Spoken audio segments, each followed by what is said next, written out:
तेच व्हायला पाहिजे म्हणजेच ऑर्गॅझम का, तर नाहीये. एखाद्याला बघून ना मला फक्त बटरफ्लाय जरी आले ना, मला धडधड जरी झाली तर मी त्याला सुद्धा ऑर्गॅझमच म्हणते ग. कारण शाहरुख खान 60त पोचलाय, पण आजवर तो स्क्रीनवर आला की एक अशी वाईब जाते ना अंगात. So that is beautiful simple orgasmic feeling. Orgasm होतं म्हणजे नक्की काय होतं हे म्हणजे कसं माहिती ना ग, जर तुम्ही मीठ टेस्टच केलेलं नाही, चखलेलंच नाही, मग तुम्हाला कायच माहिती ना मीठ कमी आहे का जास्त आहे. So first of all you need to test it. आणि माझ्यासाठी ॲज अ स्त्री म्हणून पण सांगेन तुला की ऑर्गॅझम म्हणजे एका फिमेलला मिळालेलं सुपर ब्लेसिंग इन डिस्गाईज आहे. ते त्या पुरुषाकडे पण नाही आहे माहिती आहे. पेनिस हा वजायनाच्या आत गेल्यावरच ऑर्गॅझम होतो, तर पेनिट्रेटिव्ह ऑर्गॅझम हे खूप खूप खूप कमी पर्सेंटेजमध्ये होतं. नॉन पेनिट्रेटिव्ह ऑर्गॅझम हे खूप पटकन, सोपं, सुंदर, इझी, मी तर म्हणेन टिकाऊ असतं आणि ते माझ्या हातात असतं. ते फक्त एका स्पर्शाने, कुणाच्या परफ्यूमने, कुणाच्या आवाजाने, कोणी आता काही जण आहेत माझे मित्र, ते फक्त सभ्या ज्या अंदाजाने म्हणतात ना तरी असं भारी वाटतं. So it can be any form and that doesn't need to be in the bedroom. ते तुम्ही तुमच्या नवऱ्याशी फोनवर बोलताना, चॅट करताना, ते कधी पण ते एक्साइटमेंट स्टेट येऊ शकते. हे वैसा आहे प्यार का दर्द है मीठा मीठा टाइप्स, की तुम्हाला दुखतंय पण नकोसं पण आहे पण हवंसं पण आहे. इतक्या त्या सुंदर कॉन्ट्रॅक्शन्स असतात. दिस इज क्लिटोरिस. आपली सगळी प्लेजरची मी तर म्हणेन टिप ऑफ आईसबर्ग आहे. त्याच्यानंतर छोटासा होल असतो जिथून युरिन बाहेर येते. त्याच्यानंतर एक होल असतो जिथून मासिक पाळीचं रक्त बाहेर येतं, जिथून डिलिव्हरी झाली की 3 किलोचं बाळ बाहेर येतं आणि 6 इंची पेनिस आत जातं. So this tube inside is वजायना. हे बाकीचं बाहेरचं सगळं वल्वा झालं. आणि एक होल असतो जिथून तुम्ही पॉटी करता, ज्याला आम्ही एनस म्हणतो. अननोन लोकांना आपल्या नीड्स आणि वॉन्ट्स डिटेलमध्ये सांगू शकतो, पण ज्या नवऱ्यासोबत तुम्ही 7 जन्मीसाठी नातं बांधलेलं आहे, 7 फेरे घेतलेले आहेत, तिथे तुम्ही वॉन्ट्स आणि नीड्स असंच बसून नॉर्मलरित्या गप्पा मारून सांगितलं गेलं पाहिजे ना ग.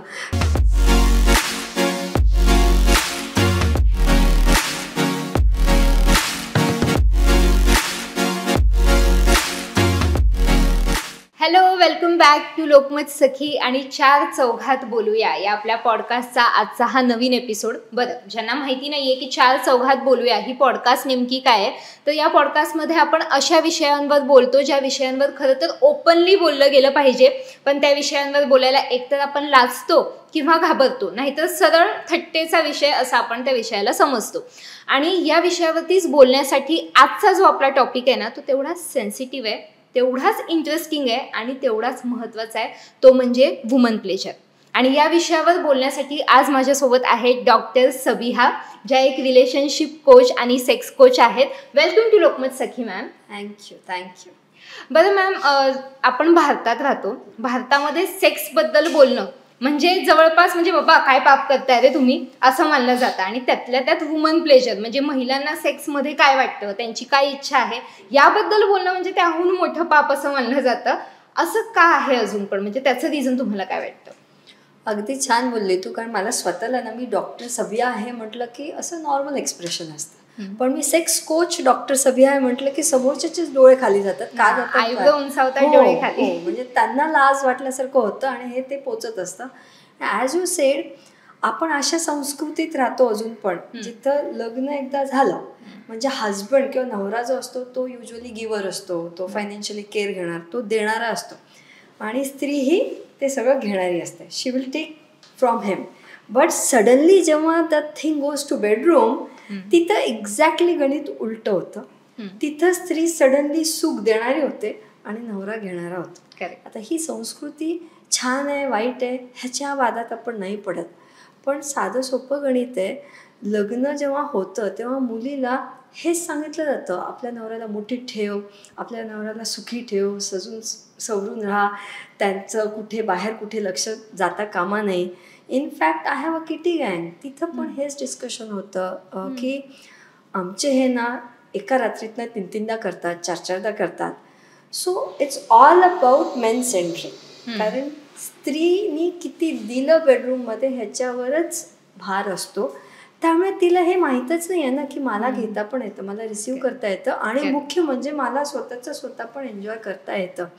जर समज हे नॉलेजच नाही आहे, ह्याचं कुठे उल्लेखच नाही आहे, तर त्याच्यावर ओपिनियन येणं तर खूपच लांबची गोष्ट आहे ना. So there is absolutely no opinion from a female version, आणि म्हणून ते जास्त व्होकल आणि जास्त जोरात बोलायची गरज आता आहे. बरोबर, जसं तुम्ही म्हणालात की याबद्दल बोलायची गरज आहे, म्हणूनच की वुमन प्लेजर म्हणजे प्लेजर नेमकं काय, ऑर्गॅझम नेमकं काय, आणि महिलांनी ते ओळखायचं कसं. हा तर इतका कॉमन प्रश्न आहे. म्हणजे ॲज अ सेक्स कोच म्हणून सगळ्यात जास्त आमचे वेबिनार्स होतात. आमचे वेबिनार्स तुला पटणार नाही, फक्त फिमेल प्लेजरवर होतात, फक्त फिमेल ऑर्गॅझम्सवर होतात. आणि मला असं वाटायचं की 25च्या किंवा 35पर्यंतच्या लेडीजला हा आपण शिकवायला पाहिजे. But you not believe, from 25 to 75 every woman has this question की मॅम ऑर्गॅझम होतं म्हणजे नक्की काय होतं. हे म्हणजे कसं आहे माहिती आहे ना गं, जर तुम्ही मीठ टेस्टच केलेलं नाही, चखलेलंच नाही, मग तुम्हाला कायच माहिती ना मीठ कमी आहे का जास्त आहे. So first of all you need to test it. आणि माझ्यासाठी ॲज अ स्त्री म्हणून पण सांगेन तुला की ऑर्गॅझम म्हणजे एका फिमेलला मिळालेलं सुपर ब्लेसिंग इन डिस्गाईज आहे. ते त्या पुरुषाकडे पण नाही आहे माहिती आहे. कारण वन्स यू फील, इमोशनल भाग आधी सांगते, मग मी फिजिकल भाग पण सांगेन. कारण फिजिकल भागवर इतका जोर असतो ना गं की त्याच्यातले इमोशन्स निघून जातात. मला सांग ना, छान वाटणं, सुखी वाटणं, स्वतःवर प्रेम वाढणं, आपल्या शरीराला बघून असं वाटतं आपण किती भारी आहे, फेदर लाईट वाटणं, किंवा असं वाटणं की सामने दुश्मन भी आ जाएगा ना तो भी मैं इससे प्यार से डील कर सकती हूँ. एवढे सगळे इमोशन्स त्या एका ऑर्गॅझममुळे जेव्हा शरीरात येतात, त्या वाईब्स येतात, असं वाटत असतं युअर ऑन क्लाउड 9. ती फिलिंग म्हणजे मी म्हणेन ऑर्गॅझम आहे. स्वतःच्या प्रेमात स्वतः पडणं एवढं सुपर सुंदर इक्वेशन आहे. So this becomes the emotional part of it. Now if I have to tell about as a doctor the physical part of it, तर हो, पहिली गोष्ट, परत डिस्क्लेमर, जे काही मी डिस्क्रिप्शन देते तेच व्हायला पाहिजे म्हणजेच ऑर्गॅझम का, तर नाही आहे. एखाद्याला बघून ना मला फक्त बटरफ्लाय जरी आले ना, मला धडधड जरी झाली, तर मी त्याला सुद्धा ऑर्गॅझमच म्हणते गं. कारण शाहरुख खान 60त पोचलाय, पण आजवर तो स्क्रीनवर आला की एक अशी वाईब जाते ना अंगात. So that is beautiful simple orgasmic feeling. पण जर तुम्ही सायंटिफिकरित्या बोलायला गेला तर हो, त्याचे 4 स्टेजेस आहेत. फर्स्ट इज टोटल एक्साइटमेंट वाटते. Wien your partner looks at you, तुमचा पार्टनर तुम्हाला टच करतोय, अप्रॉप्रिएट जाग्यांवर अप्रॉप्रिएट पद्धतीनं टच करतोय. परत सांगते, P=, म्हणजे V असं काहीच डेफिनेशन नाही आहे. म्हणजे X=P×V हे जे आहे ना, की पेनिस हा वजायनाच्या आत गेल्यावरच ऑर्गॅझम होतो, तर पेनिट्रेटिव्ह ऑर्गॅझम हे खूप खूप खूप कमी पर्सेंटेजमध्ये होतं. नॉन पेनिट्रेटिव्ह ऑर्गॅझम हे खूप पटकन, सोपं, सुंदर, इझी, मी तर म्हणेन टिकाऊ असतं, आणि ते माझ्या हातात असतं. सो फर्स्ट स्टेज असते एक्साइटमेंटची, जेव्हा तिथं तुम्ही उत्तेजित होता. अँड ते फक्त एका स्पर्शाने, कोणाच्या परफ्यूमने, कोणाच्या आवाजाने, कोणी, आता काही जण आहेत माझे मित्र, ते फक्त सभ्या ज्या अंदाजाने म्हणतात ना, तरी असं भारी वाटतं. So it can be any form and that doesn't need to be in the bedroom. ते तुम्ही तुमच्या नवऱ्याशी फोनवर बोलताना, चॅट करताना, ते कधी पण ते एक्साइटमेंट स्टेट येऊ शकते. Second is the plateau state, जिथं तुमची हीच एक्साइटमेंट स्टेट, म्हणजे अगदी शरीरामध्ये BP वाढतं, तुमचे आयबॉल्सचं साईज बदलतं, प्युपिलचं साईज बदलतो, स्किनचा रंग बदलतो, your body goes into slight contractions, की तुम्हाला कळत असतं की आपल्या शरीरात ना काहीतरी होतं, काहीतरी चेंज. हो, आणि आहे ती स्टेट ना 4 पावलं वर जाते. That is plateau state. Some females याच स्टेटवर येऊन ते फिनिश पण होऊ शकतं, कारण त्यांना जसा फ्रिक्शन मिळत होता तो मे बी थांबेल, किंवा त्यांना तेवढंच बास झालं. सो हट्ट नसतो की त्याच्या पुढची स्टेट यायलाच पाहिजे. Third state is the most beautiful state, Rinki. तिथं प्रॉपर ऑर्गॅझम होतो. म्हणजे युजली जो पेल्विक रिजन असतो तिथं खूप कॉन्ट्रॅक्शन्स येतात, ॲक्च्युअली कॉन्ट्रॅक्शन्स येतात. मतलब ये वैसा है प्यार का दर्द है मीठा मीठा टाइप्स, की तुम्हाला दुखतंय पण नकोसं पण आहे, पण हवंसं पण आहे. इतक्या त्या सुंदर कॉन्ट्रॅक्शन्स असतात. म्हणजे मी तर म्हणेन फिमेल्सला ह्या स्टेटमध्ये जसं पुरुषांना इजॅक्युलेशन होतं, एक्झॅक्टली फाउंटन फॉर्ममध्ये स्क्वॉटिंग होतं. आता अर्ध्या लेडीजला असं वाटतं की आम्ही युरिनच पास करतोय की काय, वी आर पिईंग, त्याच्यामध्ये युरिन आहे नाही आहे हा खूप सायंटिफिक आणि एक्सप्लोअर करायचा भाग आहे. But that squat is the epitome of having a perfect orgasm. पण परत हट्ट नसतोच. आणि 4th स्टेज असते रिझोल्युशन. ऑर्गॅझमच्या स्टेटपासनं रिझोल्युशनच्या स्टेटमध्ये रिंकी सांगते अशी मेडिटेटिव्ह फेज असते. मला वाटतं तीच एक स्टेट अशी असते जेव्हा स्त्रीला ना उद्या डब्यात काय बनवायचंय, उद्या नाश्त्यात काय करायचंय, हे सगळे विचार बाजूला, काहीच तेव्हा लक्षात नसतं. You are somewhere about everything. You are actually body mind emotion in sync. अशी स्टेट का नाही एन्जॉय करायची सांग. Then the resolution. मग तुम्ही असे छान त्याच्यातनं स्लोली बाहेर पडता अँड यू टेक टाईम. सगळ्यात मजेशीर भाग फिमेल्समध्ये ऑर्गॅझम आत्ता झालंय समजा मला, पुढच्या 5 मिनिटात परत होऊ शकता. अनफॉर्च्युनेटली मेल्सला निदान मिनिमम अर्धा ते पाऊण तासमध्ये गॅप लागतो. But females can have multiple orgasms. आणि शारीरिकरित्या आणि मानसिकरित्या दोन्ही होतो. कारण स्त्रियांमध्ये ऑर्गॅझम इथून सुरू होतो, आधी वर मग इथे मग खाली. अनफॉर्च्युनेटली पुरुषांमध्ये तो खालून चालू होतो. त्यामुळे आपला म्हणजे कसं आहे माहिती, उकळणारं पाणी आहे, उकळायला वेळ लागतो पण एकदा उकळलं ना की ते बहुत देर तक गरम रहेगा. आदमी में ना वो फायर के जैसे रहता है, it will get soon and it will go down soon. हा फरक आहे, ह्याला रिस्पेक्ट केलं पाहिजे. आणि दोन्ही पार्टनर्सनी ते इक्वली एकमेकांना दिलं आणि घेतलं पाहिजे. So that is orgasm. I hope I answer you well. मला वाटत नाही कोणी एवढ्या सुंदर शब्दामध्ये समजावू शकलं संजय. Like thank you. पण आता पुढचा प्रश्न आणि खूप महत्वाचा, मला वाटतं प्रत्येक महिलेला हा प्रश्न पडतच असेल की तिने कसं ओळखायचं की प्लेजर म्हणजे एक्झॅक्टली काय किंवा ते कसं मिळतं. टू आन्सर दिस, साधी गोष्ट आहे. माझं शरीर आहे समजा, मला कुठे कुठे तीळ आहे हे मला माहीत असतं ना. हा पार्टनरने बघून सांगितलं की सबिया तुझ्या ओठावरचं तीळ खूप छान आहे, तर छानच वाटतं. पण मला माहीत असतं की मला कुठे कुठे तीळ आहे. आणि हे का माहीत असतं, कारण मी माझ्या शरीराला तेवढं बघते. पण when it comes to pleasure, आता देवानी ना स्त्रीला पण असं दिलेलं ना, ते सगळं गुपित आहे आणि ते दडलेलं सगळं गणित आहे. It's super secretive organ.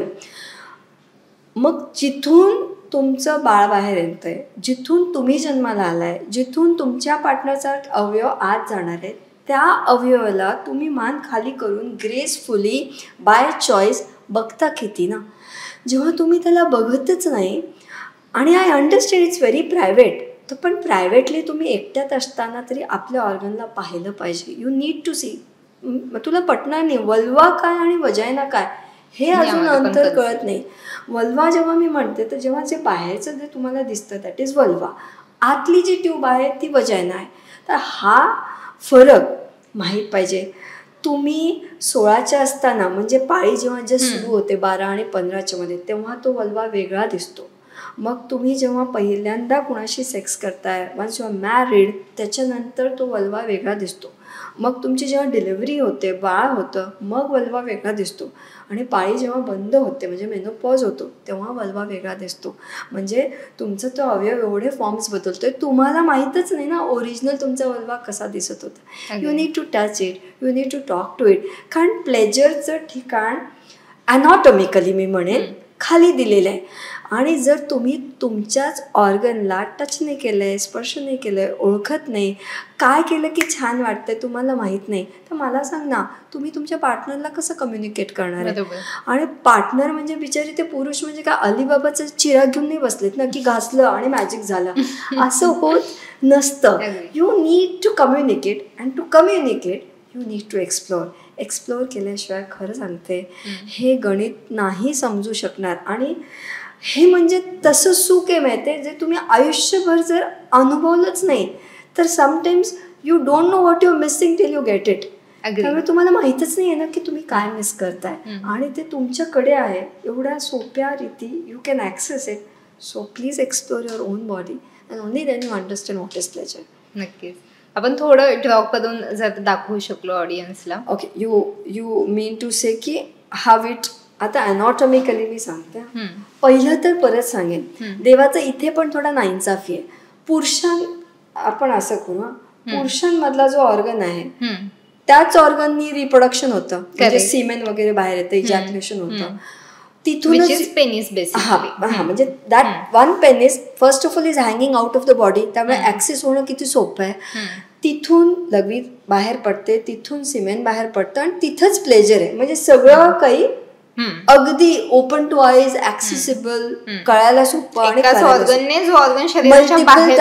Multiple tasking तिथेच आहे. म्हणजे मल्टीटास्किंग मला वाटतं पुरुष फक्त इथेच करतं. बाकी स्त्रिया जे एवढ्या मल्टीटास्किंग करतात त्यांना मात्र अवयव, मी हे परत एक वेगळं ड्रॉ करताय individual. See if I take it like this, हा मी रफ डायग्राम ड्रॉ करतेय, म्हणजे ह्याला आपण समजू बाहेरचा वल्वा जो दिसतो. If I draw small tip, this is clitoris. आपली सगळी प्लेजरची मी तर म्हणेन टिप ऑफ आईसबर्ग आहे. त्याच्यानंतर छोटासा होल असतो जिथून युरिन बाहेर येते. त्याच्यानंतर एक होल असतो जिथून मासिक पाळीचं रक्त बाहेर येतं, जिथून डिलिव्हरी झाली की 3 किलोचं बाळ बाहेर येतं आणि 6 इंची पेनिस आत जातं. So this tube inside is vagina. हे बाकीचं बाहेरचं सगळं वल्वा झालं. आणि एक होल असतो जिथून तुम्ही पॉटी करता, ज्याला आम्ही एनस म्हणतो. So now this is for urine, this is for blood and this is for reproduction. म्हणजे युरिनेशन वेगळं झालं, रिप्रोडक्शन वेगळं झालं, मेन्स्ट्रुएशन वेगळं झालं, अगेन एक्सक्रिशन वेगळं झालं. मग प्लेजरसाठी हा भाग आहे. आणि तुला पटणार नाही, बघायला पाहिजे स्त्रियांनी आपला वल्वा. इथे ना असं एक बुरखे के जसं एक स्किन राहत आहे. अगदी पेनिसमध्ये जसं प्रेप्यूज असतं, म्हणजे पेनिसला पण समोर एक स्किन असते, तशीच इथे पण स्किन असते जी ती मागे घ्यावी लागते. आणि ह्या क्लिटोरिसला 8000 पेक्षा जास्त नर्व्स आहेत. तिथं हलकंसं स्टिम्युलेशन लागतं.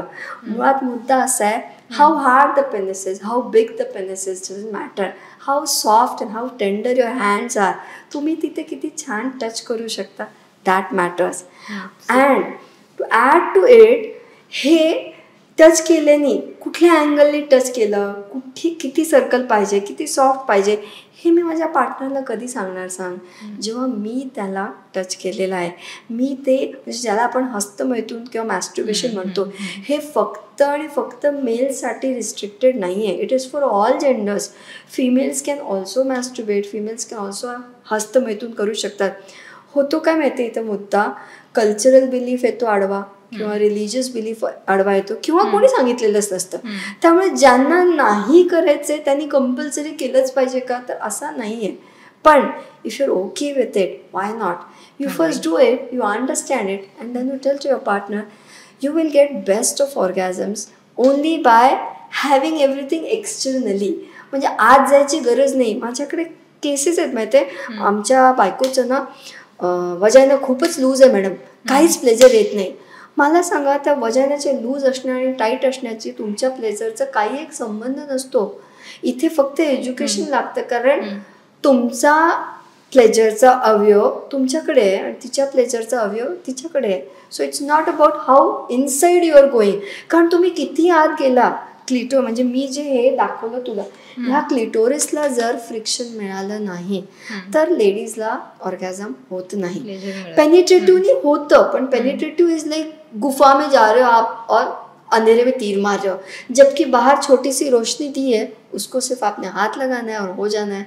So non penetrative orgasms are more pleasurable and penetrative orgasms are very rare. Did I answer your question? Superb शब्दांमध्ये, म्हणजे अशा शब्दांमध्ये तुम्हाला म्हटलं ना आधी, असं कोणीच नाही एक्सप्लेन करू शकत जसं तुम्ही एक्सप्लेन करताय. पण पुन्हा तोच मुद्दा येतो की तुम्ही म्हणालात की आपल्याला काय वाटतं किंवा आपल्याला काय हवं हे जर आपल्याला एकदा कळलं तर त्यानंतर मेन परीक्षा होते की बाबा आता हे पार्टनरला मला सांगायचंय की बाबा हे मला हवंय किंवा हे मला नको आहे. मग ते आपल्या वॉन्ट्स आणि आपल्या नीड्स कशा आपण मांडाव्या. मला सांग ना, आपण साडी घ्यायला जातो, त्या साडीवाल्याचं किती डोकं खातो, मला ह्या रंगाची, ते रेड कलरमध्ये किती रेड असतात, पिंकमध्ये किती पिंक असतात, तो साडीवाला ऐकून घेतो. आपण म्हणजे हेअरकट करायला गेलो तर त्या हेअरकट करणाऱ्याला किती एक्सप्लेन करतो की मला कसा हेअरकट पाहिजे, काय पाहिजे. फेशियल पार्लरला गेलं की तिथं आपण एक्सप्लेन करतो की व्हॉट ऑल आय वॉन्ट. म्हणजे आपण अननोन लोकांना आपल्या नीड्स आणि वॉन्ट्स डिटेलमध्ये सांगू शकतो. पण ज्या नवऱ्यासोबत तुम्ही 7 जन्मीसाठी नातं बांधलेलं आहे, 7 फेरे घेतलेले आहेत, तिथे तुम्ही वॉन्ट्स आणि नीड्स असंच बसून नॉर्मलरित्या गप्पा मारून सांगितलं गेलं पाहिजे ना गं. कारण वर्षानुवर्ष आम्ही राहतो, मग त्याला माझ्याकडे बघून कळलं पाहिजे, तर नाही कळत पुरुषांना. त्यांचं इमोशनल लॉजिकल आणि इमोशनलची जी पातळी आहे ती तुमची जर मॅच होत नसेल तर त्यांची परीक्षा नका घेऊ ना. If you tell them, from my experience I am telling, पुरुषांना ना लेडीजला ऑर्गॅझम द्यायला खूप आवडतं. दे लव. माय हजबंड टेल्स की सगळं माझ्या क्लायमॅक्सपेक्षा तुझं जेव्हा क्लायमॅक्स होतं ना तर खूप छान वाटतं. म्हणजे मी तर म्हणेन ती खरी मर्दानगी आहे. पण आपण त्यांना तो स्कोप दिला गेला पाहिजे ना. आणि कधी कधी माझी गरज इमोशनल असेल, कधी कधी माझी गरज शारीरिक पण असेल ना. मग एका स्त्रीला शारीरिकरित्या सेक्स करायची इच्छा आहे, ह्याला आपल्या संस्कृतीत अजून असं नॉर्मलाइज केलेलं नाहीये. म्हणजे तू लेडी असून तुला सेक्सची इतकी इच्छा कशी? म्हणजे तू बाबा हिला काय माहितीये, काही नाही, ही थोडी आगाव आहे का? म्हणजे त्यामुळे महिलांच्या मनावर खरं तर दडपण येतं की मी जर माझी इच्छा व्यक्त केली किंवा मी सांगितलं की मला हे आवडतं किंवा हे, तर मला जज केलं. ॲब्सोल्युटली. आणि जज करण्यापोटीच 10 वर्ष 12 वर्ष लग्नामध्ये स्त्रिया गप्प असतात आणि 15वं वर्ष 20वं वर्ष आल्यानंतर मग त्या आवाज वर करणार. तोवर तुमचा पार्टनर ट्रेन झाला ना. I guess for them it's like another duty. म्हणजे त्यांच्या रोजच्या ज्या ड्युटी आहेत त्यातली एक ड्युटी आहे की बाबा मला माझ्या नवऱ्याला. कारण काय होतं ग, ऑन अ रिसिव्हिंग एंड तुम्ही असाल, नवरा येतोय वरून, ही इज डुईंग सेक्स, तुम्ही फक्त उघडदारसारखे पाय पसरून झोपणार, हजबंड कम्स अँड डूज. तुम्ही तिथे झोपलेले असताना, I have clients telling me, madam माझ्या डोक्यात हेच असतं, उद्या मी काय करू, उद्या मला कुठे जायचं आहे. कधी कधी मी फुल प्लॅन करते. एकदा नवऱ्याचं झालं का, हुश्य बाबा झालं का तुझं, मग उठायचं, जायचं, क्लीन करायचं, झोपायचं. This is act, this is not intimacy, this is absolutely not intimacy. किंवा 4 दिवसाआधी सासूबाई मला हे बोलल्या होत्या आणि माझ्या नवऱ्याने माझी बाजूच घेतली नाही, हे माझ्या डोक्यात चालू असतं. आणि the husband is going in and out, he finishes that, you finish that, मग यू फील नथिंग. आणि मग there is डिफरन्स ना ग. आपण ह्युमन बिईंग आहोत, आपण माणसं आहोत, आपण जनावरं नाही आहोत. मग तुम्ही ॲक्टमध्ये जर संवाद नाही आणला किंवा तुम्ही बोलले नाहीत, तुम्ही एक्सप्रेस नाही केलं, त्यालाही काहीच कळणार आहे. आणि कर्तव्य म्हणून मस्त संसार चालू आहे आणि मस्त ॲक्ट पण चालू आहे. पण सेक्स कर्तव्य नसतं. सेक्स इच्छा असते, डिझायर असते, इमोशन असते. ती व्यक्त केली आणि ती नाही सप्रेस केली तर ते नातं असं म्हणजे फुलत जातं ते. आणि that is responsibility of both the partners. Especially I will say females have to be vocal. बोलल्याशिवाय तुम्हाला मिळणार नाही. You have to talk, you have. आणि एक असतं ना ग, तुम्ही डिमांड करताय, डिमांड पण करायची गरज नाही आहे. एक असतं ना, यू टेल युअर पार्टनर की चल ना आपण एक्सप्लोअर करू. So there is invitation. जेव्हा एक इन्व्हिटेशनचा मेसेज जातो तेव्हाची फिलिंग वेगळी असते आणि डिमांड केल्यावर ना फिलिंग वेगळी असते. एवढं जरी पटलं त्या कपलला तरी खूप प्रॉब्लेम सॉल्व्ह होऊन जातात. करेक्ट. I agree. बरं, तुम्ही इंटिमेसीबद्दल मध्ये म्हणालात म्हणून हा प्रश्न आहे की असं बऱ्याचदा म्हणतात की महिला जेव्हा फिजिकली एखाद्याशी क्लोज येतात ना तेव्हा त्या इमोशनलीही त्या व्यक्तीशी कनेक्ट होतात. Is it true? ॲब्सोल्युटली. कारण आता परत थोडं मेडिकली बोलेन. ऑक्सिटोसिन म्हणून हार्मोन असतो. म्हणजे जेव्हा बाई बाळंतीण असते, 9वा महिना लागतो, आपण जे म्हणतो ना नॉर्मल डिलिव्हरी झाली, तर नॉर्मल डिलिव्हरी का होते? कारण तिच्या शरीरात तेव्हा ऑक्सिटोसिन फुल लेवलवर असतं. म्हणून मग तिला पोटात क्रॅम्प्स येतात आणि मग बाळ बाहेर येतं. आणि आईचा आणि बाळाचा बॉन्ड हा वेगळ्या लेवलचा बॉन्ड आहे. आणि त्या बॉन्डमध्ये मेजर रोल त्या हार्मोनचा आहे, दॅट इज ऑक्सिटोसिन. अगदी हाच हार्मोन नवरा बायको म्हणून जेव्हा तुम्ही एकत्र येता, मिठी मारता, फक्त बघता, किंवा नवरा मागून आला, कमरेत हात घातलं, किंवा ओले ओले केस आहेत, मागे पाणी पडलं आणि नवऱ्याने येऊन काहीतरी टच केलं, किंवा same thing you give a nice sensual look to your husband, तर तो जो हार्मोन रिलीज होतो तो तू विचार करे का इंटिमेट ॲक्टमध्ये तुमच्या शरीरात, स्पेशली स्त्रीच्या शरीरात ऑक्सिटोसिन खूप हाय लेवलचं रिलीज होतो. आणि त्यामुळे कुठलीही स्त्री ना जेव्हा ऑक्सिटोसिन रिलीज होतो, एस्पेशली 1 नाईट स्टँड वगैरे आपण आता उदाहरण नाही घेते, पण तिथंसुद्धा असंच होतं की एवढं ऑक्सिटोसिन रिलीज होतं की तुमच्यामध्ये इतका ट्रस्ट निर्माण होतो त्या व्यक्तीसाठी. हे त्या केमिकलमुळे असतं. आणि म्हणून इन अ मॅरेज आम्ही का म्हणतो की फक्त ॲक्टवर भार देऊ नका, इंटिमेसी असू दे. कारण नवरा बायको एकाच नवऱ्यासोबत 7 फेरे घेऊन 7 जन्म जर काढायचं आपण त्या झाडाच्या आसपास हे करतोय, तर please in the bed you need to be emotional in that act. As that oxytocin releases, तुमचा विश्वास तुमच्या नवऱ्यावर दर ॲक्ट नंतर वाढतो आणि ते नातं घट्ट होतं. म्हणजे समजा 3 दिवसाचं भांडण असेल आणि 4थ्या दिवशी एक सॉलिड छान इंटिमेसीवाला कार्यक्रम झाला तर सांगते नेक्स्ट डे ग्लो बघून कळतं. आपण नाही का काहीतरी मजा यायची चेहऱ्यावर, ते चेहरा बघून कळत असतं. हे आपले गाल लाल होतात, डोळ्यात वेगळा स्पार्क असतो. You look at a person and you can tell ना he is in love, she is in love. मग कसं कळतं ना, काहीतरी आपल्याकडे मिरॅकल नसतं. It's all because of the chemical. त्यामुळे स्त्रियांना emotional connection direct physical act हे थोडंसं अवघड कार्यक्रम असतो आणि खूप रेअर केसेसमध्ये. खूप रेअर केसेसमध्ये, पण they need it. And honestly speaking even males need it. फक्त पुरुषांमध्ये ते इझी असल्यामुळे बाय द टाइम त्यांचे ते इमोशन जागतील ते होऊन जातं ॲक्ट. पण असं नाहीये की they don't need it, they also need it, but we need it more. आपल्याला थोडं जास्त पाहिजे. अग्री. सो महिलांना सेक्समध्ये काय हवंय, त्यांच्या वॉन्ट, त्यांच्या नीड, हे सगळं त्यांनी कसं सांगावं हे तर आपण जाणून घेतलं. पण महिलेला एक्झॅक्टली काय अपेक्षा असतात पुरुषाकडून? ॲज ऑफ बिईंग म्हणजे एक स्त्री म्हणून तर मला हा प्रश्न खूप आवडतो. कारण मी नेहमी सांगते का महिलेला ॲक्च्युअल ॲक्टपेक्षा त्याच्या आधी आणि त्याच्यानंतरमध्ये खूप जास्त रस असतं. महिलेला ऐकायला आवडतं, बोलायला आवडतं बेडरूममध्ये. पुरुषासाठी bedroom is all about performance or the act part, not all पण usually.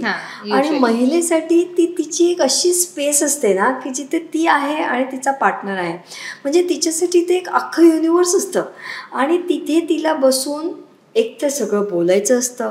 So you want a listener की जो ऐकेल, आणि ऐकणारा म्हणजे हो करत नाही. कधी कधी आता मीच अलीशी बोलता तू कधी झोपून जातो हे कळत पण नाही, आणि मग मिड ऑफ नाईट त्याला अर्ज येते आणि तेव्हा त्याला जर सेक्स करायचं असेल तर जस्ट इमॅजिन मला तेव्हा अर्ज नसणार आहे ना, की मला सुरुवातीला होती बाबा, मी तेव्हा गप्पा मारत होते.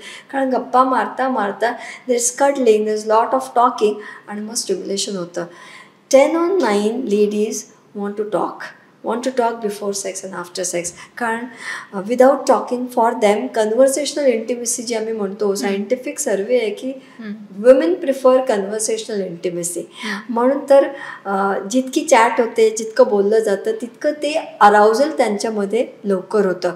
कारण तसंच एका पुरुषाला अराउजल खूप पटकन होतं, पण महिलेला अराउजल स्टेजला जायला वेळ लागतो ना, आणि त्याच्यामध्ये तुमचा संवाद is the foundation. And second, खूप महत्त्वाचं मला ह्या प्लॅटफॉर्मवर सांगायला आवडेल की वेळ बदलत चालली आहे.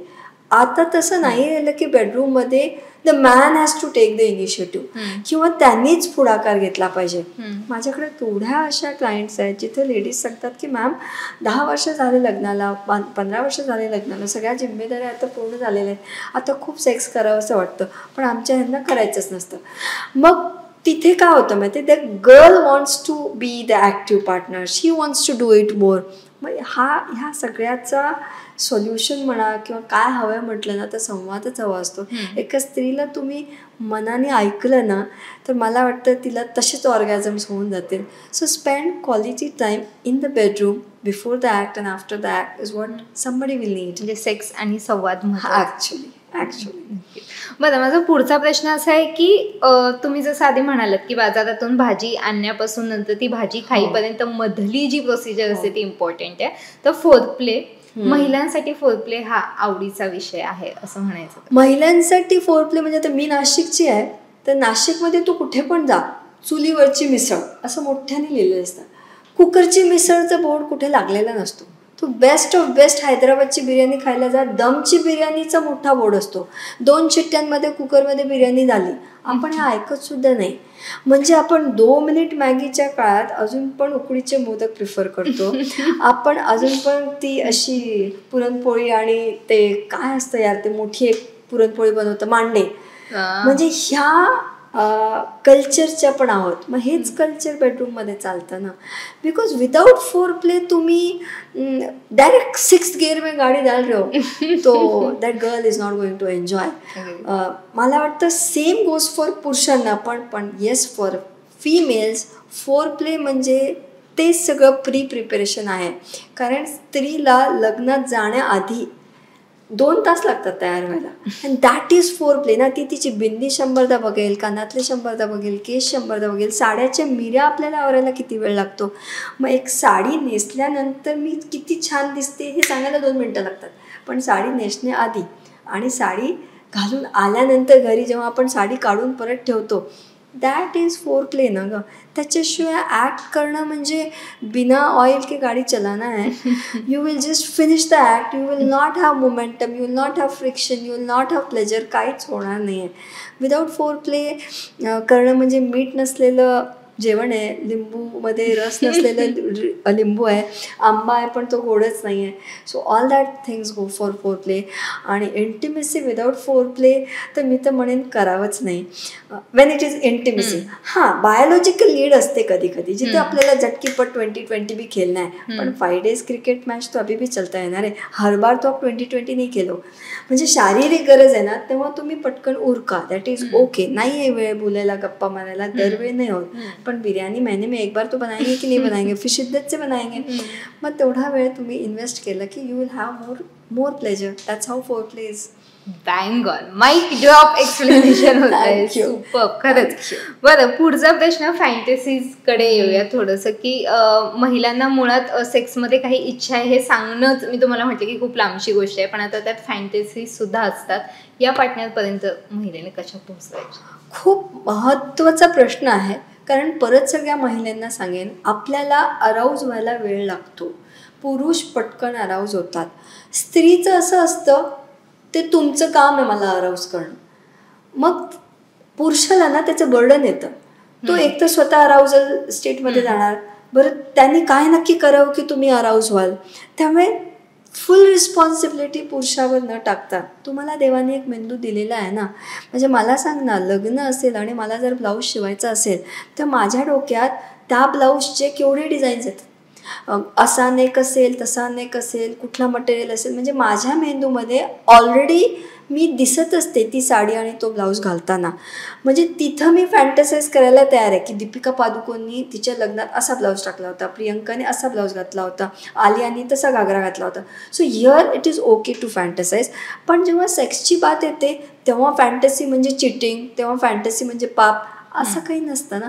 तुमचं मेंदू आहे, तुमच्या मेंदूमध्ये काहीतरी ब्ल्यू प्रिंट द्या सो दॅट तुम्हाला अराउजल येणार, तुम्हाला अराउजल लवकर येणार. मेरे ख्वाब में अगर इमरान हाशमी आ रहा है तो बुरा क्या है ना रे, मैं जल्दी अराउज होंगी and it is going to help my partner. So having fantasy म्हणजे क्राईम नाही, हॅव्हिंग फॅन्टसी म्हणजे चिटिंग नाही. फॅन्टसी म्हणजे तडका आहे गं. दाल म्हणजे आपण वरण बनवल्यानंतर वरती जो मस्त फोडणी टाकतो दॅट इज फॅन्टसी. कारण फॅन्टसी असेल तर तुमचं अराउजल खूप पटकन होतं, प्लेजर ऑर्गॅझम्स लवकर होतात, पार्टनर रिलीव्ड असतो, मेल पार्टनर रिलीव्ड असतो आणि तुमची fantasy you are the queen of your own daydreaming. का नाही करायची ना? Why not to do when it has so much of benefit. केलंच पाहिजे. You should fantasize. Agree perfect. बरं मॅम, असं म्हणतात की महिलांचं एक एज झालं ना किंवा मेनोपॉज म्हणजे आपली जेव्हा मासिक पाळी कायमची निघून जाते त्यानंतर त्यांचा सेक्समधला इंटरेस्ट हा कमी होत जातो. म्हणजे त्यांना ते फिजिकली रिलेशन एका पॉईंट नंतर नकोसे होतात. असं खरं आहे का हे? It's a biggest myth. मी 47 आहे, 21 वर्षाची माझी मुलगी आहे, मी प्री मेनोपॉजल आहे. हे असं सांगितलं गेलं माहिती की आता 40शी झाली, आता तुम्ही 4 धाम जा. क्यों भाई, हमको अभी ज़्यादा सेक्स करना है. पण प्रॉब्लेम असा आहे, हे व्यक्त करायची स्पेस नाही आहे की आता 40शी झाली, 50शी झाली, तुमची सून यायचं वय झालं, जावई यायचं वय झालं. सून जावई आले म्हणून माझी इंटिमेसी कमी होणार आहे का? नाही आहे. वयामानाने ऑर्गनचं इफेक्टिव्हनेस कमी होतं. आणि सेम गोष्ट फॉर पुरुषांना पण ना. पुरुषांचं पण पेनिस काय 80 आणि 90मध्ये पण तेवढंच इरेक्ट नाही होणार आहे ना. किंवा माझा वजायना आणि वल्वा मे बी तेवढं इफिशियंट नाही राहणार. पण इंटिमेसी आणि वयाचा काय संबंध ना गं? मला 50शीत परत कुणावर प्रेम होऊ शकतं, मला 50शीत सेक्स करावं असं वाटू शकतं. आणि when I say physical relationship म्हणजे परत penis going into vagina, please, that is not the definition. कुणाला तरी घट्ट मिठी पकडून मी झोपले, कुणासोबत 2 व्हीलरवर फक्त मी मरीन ड्राईव्हवर जाऊन आले, कुणासोबत रात्री 2 वाजता बसून 1 कप चहा पिला. Is this not intimacy? आणि ह्याचं आणि मेनोपॉजचा काय संबंध आहे सांगा. उलट मी तर सांगते, माझ्या फिमेल प्लेजरच्या वेबिनारमध्ये 1 लेडी 76 आणि 76च्या वयामध्ये पुण्यात येऊन ती मला एकटी बसून ढसं रडली होती. म्हणजे मॅडम मी हे सांगू कुणाला की मी आयुष्यात प्लेजर अनुभवलेलं नाही आणि मला ते अनुभवायचं आहे आणि मला ते एका पार्टनरसोबत अनुभवायचं आहे. आणि that doesn't mean she wanted a penis, that means she wanted a companion, that means she wanted love, she wanted intimacy. आणि मेनोपॉज आणि इंटिमेसी हॅज नो कनेक्शन. 16 वर्षाच्या पोरीला जे बटरफ्लायज येतात ते 70, 60, 50, 40 पण बटरफ्लायज येतात. तुम्हाला कुणाला तरी बघून, कुणाला तरी आठवून बटरफ्लायज येत असतील, you are perfectly good. You should express and enjoy and not stop yourself. अगदी. बट आफ्टर सेक्स, जसं आपण मगाशी डिस्कस करत होतो इंटरव्ह्यूच्या आधी, की आफ्टर सेक्स नंतर जे कम्युनिकेशन असतं ना, किंवा ते कडलिंग आहे किंवा सोबत बसलेत, हे किती इम्पॉर्टंट असतं महिलेसाठी किंवा पुरुषासाठी तुम्ही सांगू शकता? कारण की मला बऱ्याचदा असं वाटतं की एकदा ते ॲक्ट झालं, तुम्ही म्हणालात की त्यानंतर लगेच उठून जाणं, स्वच्छ होणं, येऊन झोपणं, त्यापेक्षा जर आपण सोबत असू कडलिंग करू, बोलू, तर हे किती महत्त्वाचं? अगं खूप न गं, वाक्याला पूर्णविराम नको का सांग. तुम्ही कॉमावर वाक्य सोडल्यावर किती गोंधळ होतो ना मग, की अजून आहे की संपलं. मेंदूला कळत नाही ना. आणि ॲक्ट म्हणून काय, इजॅक्युलेशन झालं, ऑर्गॅझम झालं, हे ॲक्टचं झालं, पण त्या पर्टिक्युलर एक्सपिरियन्सचा, अनुभवाचा एक पूर्ण विराम असतो. म्हणजे साधं सांगायचं ना तर छान मेजवानी केल्यावर आपण जाऊन एक मगही पान खातोच ना गं. So that is that. कारण तेव्हा ऑक्सिटोसिन इतकं रिलीज असतं, मी तर म्हणेन तेव्हा खूप सुंदर डिस्कशन होऊ शकतं. म्हणजे तुमचे किचकट जे विषय असतील तेव्हा तुम्ही एका छान स्टेटमध्ये एकमेकांसोबत डिस्कस करू शकता. म्हणजे तुम्ही एवढ्या कष्टाने त्या स्टेटपर्यंत जायचं, म्हणजे ती स्टेट अचीव करायची आणि त्याचा तुम्ही काहीच फायदा घेत नाही आहे. That is total loss of that relationship. कारण त्या नात्यामध्ये एवढी सुंदर जर इंटिमेसी होत असेल तर फक्त पॅन्ट चढवली आणि ड्रेस घातला आणि वॉशरूममध्ये गेलं, that is absolutely not okay. आणि 5 मिनटं तरी बसावं. कुठल्याही कंपनीत जागं फीडबॅक फॉर्म आधी येतो. आपण गुगलमध्ये काय टाकलं की रिव्ह्यू, फीडबॅक फॉर्म, म्हणजे आपल्याला ते स्टार टाकावे लागतात. नवरा बायको म्हणून आपण कधी एकमेकांना सांगतो की आजचं ना खूप भारी होतं रे, परवाचं ना खूप छान होतं, आज ना मला हे नव्हतं आवडलं, पुढच्या वेळी तू असं कर, हे बोलता आलं पाहिजे ना गं. आय हॅव अ कपल, 18 वर्ष लग्न झालेलं आहे, 18 वर्षापासून त्यांची 2 पोरं आहेत, त्यांचा सेक्स वर्क बरोबर होतो. पण जेव्हा ते ॲक्ट करतात, हजबंड एंटर्स, लाईट आधी बंद करतो, मग दोघांचा ॲक्ट होतो. ॲक्ट झाल्याबरोबर he goes on his mobile, she goes on a mobile.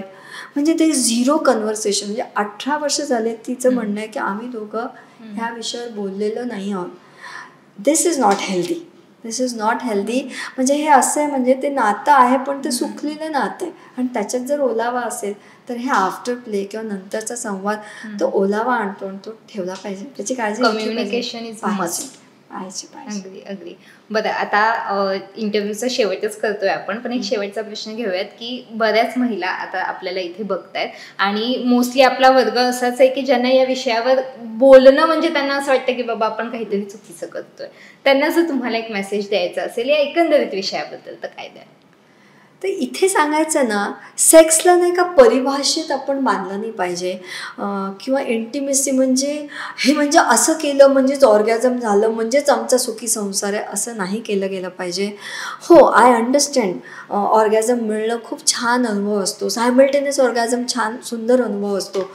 पण एका नात्यामध्ये जेव्हा तुम्हाला वर्षानुवर्ष सोबत राहायचं आहे आणि त्याच एका पुरुषासोबत किंवा त्याच एका स्त्रीसोबत जेव्हा तुम्ही इंटिमेट होणार आहे, तर माझ्या मते त्या नात्यामध्ये ओढ असणं त्याच्यापेक्षा सुंदर काहीच नाही. माहिती आहे, म्हणजे 8 बिलियन पॉप्युलेशन आहे आणि मला एवढे चॉईसेस आहेत, पण मला दररोज रात्री त्याच माणसासोबत जाऊन झोपायची इच्छा आहे. ती इच्छा जिवंत ठेवणं आणि ती ओढ जिवंत असेल त्या नात्यात, त्यापेक्षा सुंदर काही नाही. You need to daily invest ती ओढ कशी जिवंत राहील. कारण एकदा का ती ओढ गेली ना, मग नुसतं तो संसार राहतो, ते नातं राहतं, पण त्या नात्याखाली काही नसतं. म्हणजे ती त्या झाडाला काय लागते, वाळवी लागते ना, म्हणजे बाहेरून ते अखंड दिसतं पण आत काहीच नसतं. पण ती ओढ असेल तर ओलावा असेल. इट्स नॉट अबाउट तुम्ही खाली किती वेट झाला, इट्स ऑल अबाउट तुमच्या नात्यामध्ये किती ओलावा आहे.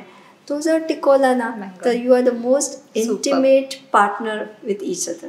तसंच असतं. खरंच खूप सुंदर शब्दांमध्ये तुम्ही सांगितलंय. मला असं वाटतं हा विषय खरं तर खूप सेन्सिटिव्ह होता, याच्यावर डिस्कशन करणं तेवढंच इम्पॉर्टंट होतं आणि खूप सुंदर शब्दात तुम्ही सांगितले, त्यासाठी खरंच थँक्यू सो मच.